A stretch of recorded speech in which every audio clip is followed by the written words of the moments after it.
राम ज्योति कैसे लगाएं? 20 जनवरी 2024 ऐसा शुभ दिन जिसका कई वर्षों से हम सभी सनातन धर्म को मानने वाले व्यक्ति इंतजार कर रहे थे। आप सभी को घर पर, जैसा कि गुरुजी ने भी कहा है कि राम दिवाली मनानी है, तो वीडियो में वही जानेंगे कि किस तरह से आप सभी सही विधि से घर पर सरलतम तरीके से इस दिन रामचंद्र जी का पूजन करें और राम ज्योति लगाएं। इस वीडियो में यही जानेंगे। आप सभी को बहुत बहुत बधाई और शुभकामनाएं। हम सभी वह पीढ़ी हैं जिसका 500 वर्षों से हमारे सनातन धर्म को मानने वाले व्यक्ति इंतजार कर रहे थे।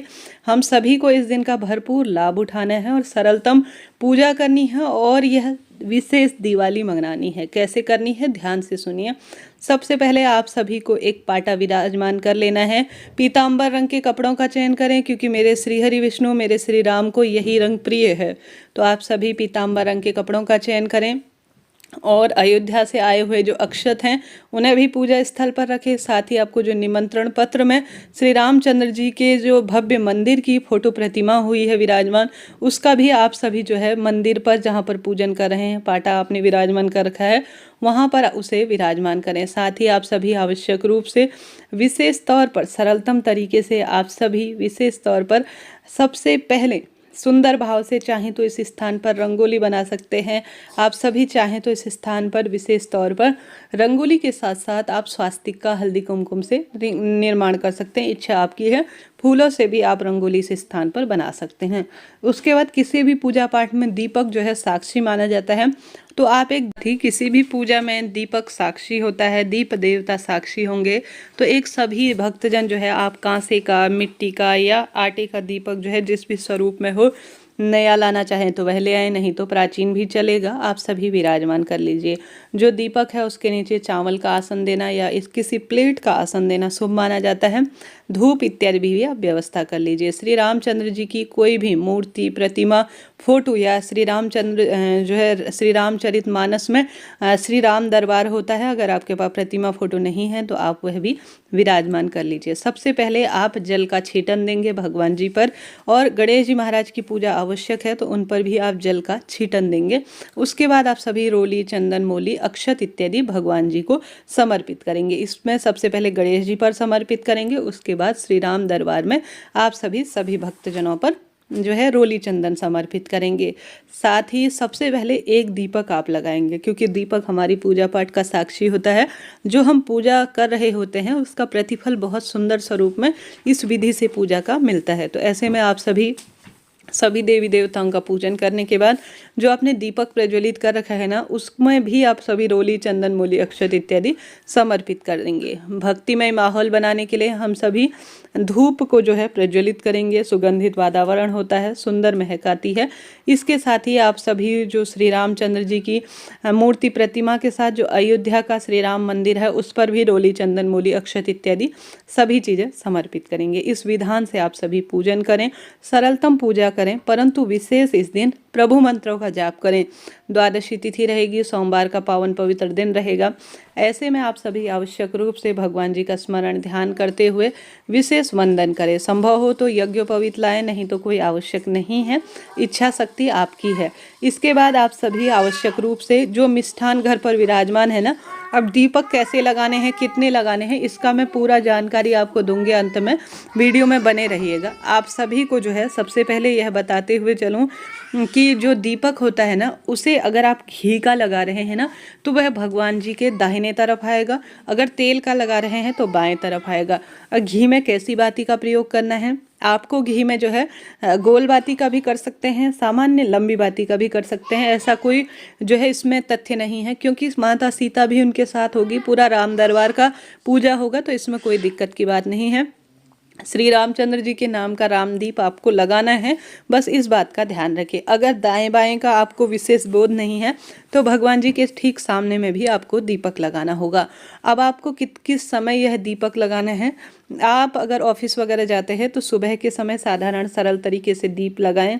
अखंड दीप लगाना चाहते हैं तो इच्छा आपकी है, परंतु अखंड दीपक लगाने के नियम कुछ और होते हैं, जिसमें विशेष तौर पर यह ध्यान रखना होता है कि अखंड दीप जो है बुझने ना पाए। तो इस चीज़ का आप सभी ध्यान रखते हुए अखंड दीप लगाएं। एक ऐसा दीपक जो राम जी के नाम का आपको अलग से लगाना है।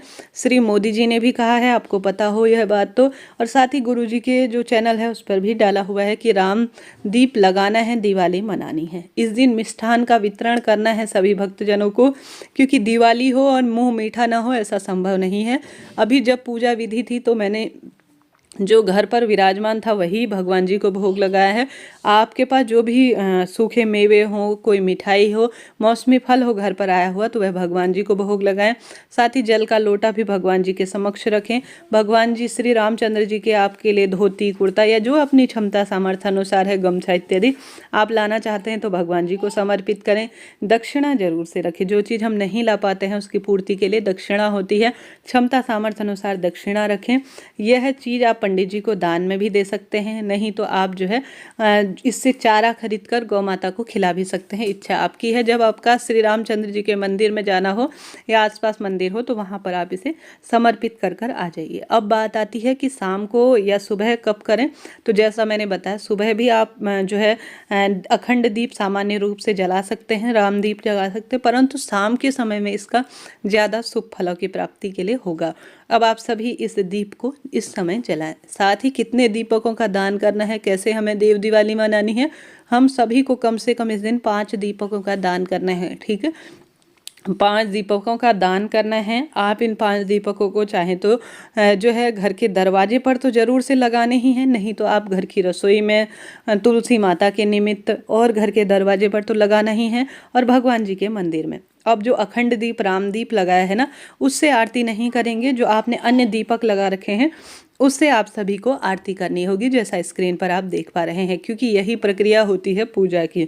जो एक अखंड दीप लगा होता है ना, वह अलग से लगना होता है, उसे हिलाया डुला नहीं जाता। दूसरा अलग से दीपक लगाकर आप सभी देखिए उससे आरती करेंगे। श्री रामचंद्र जी की कोई भी सरल सी आरती आप सभी को आती होगी, वही आरती का गान करते हुए आपको स्मरण करते हुए दीपदान करना है, इस बात का ध्यान रखें। उसके बाद आप सभी विधि विधान से अपनी मनोकामना बोलें। साथ ही जो पीले अक्षत आए हुए हैं आपके घर पर, उनका क्या करना है, उनका आप सभी को आवश्यक रूप से विशेष तौर पर प्रभु को वंदन करते हुए घर के जो तिजोरी है या घर का कोई भी ऐसा स्थान, जैसे अन्नपूर्णा माँ का स्थान होता है भंडार घर में, वहाँ पर आप सभी किसी पोटली में बांध कर रख सकते हैं, या किसी विशेष दिन जैसे जन्मदिन हो गया या जो है विशेष एनिवर्सरी इत्यादि में भी प्रयोग में ले सकते हैं। इनको बहुत प्रेम से सुरक्षित तरीके से रखें। इस दिन घर के दरवाजे पर स्वास्तिक बनाएं, तोरण लगाएं, खूब सुंदर तरीके से देव दिवाली के स्वरूप में बनाएं। घर के दरवाजे पर खूब सुंदर जो है आप सभी आवश्यक रूप से जो आपको दीपक रखने हैं, और साथ ही किसी मंदिर की सजावट करें, मंदिर में तोरण लगाएं, वहाँ दीपदान करें, राम मंत्रों का जाप करें, श्री रामचरितमानस का पाठ कर सकते हैं, राम स्रोत का पाठ कर सकते हैं, आपकी इच्छा शक्ति सामर्थ्य अनुसार रामचंद्र जी के भजन कर सकते हैं। बहुत प्रेम पूर्वक बहुत शुभ दिन आया है, इस दिन का भरपूर लाभ उठाएं और अपने जीवन को सुमंगल करें। कोई प्रश्न हो चैनल से संबंधित या वीडियो से संबंधित पूछ लीजिएगा, आपका अपना चैनल है, सभी सवालों के जवाब आप प्राप्त करेंगे।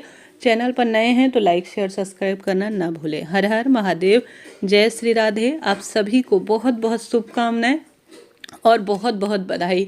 ऐसा सुअवसर हम सभी को प्राप्त हुआ है जो कि अपने आप में अद्भुत है। जब भी इस बारे में बात करते हैं, जब भी इस तरह की कोई जो है अनुभूति होती है, कहीं ना कहीं आंखों में से आंसू आ जाते हैं। आप सभी को भी अगर ऐसी प्रक्रिया होती है, ऐसा अनुभव होता है श्री रामचंद्र जी की जो यह सुगम दृश्य है उसको देखकर, तो आप सभी कमेंट्स के द्वारा जय श्री राम जरूर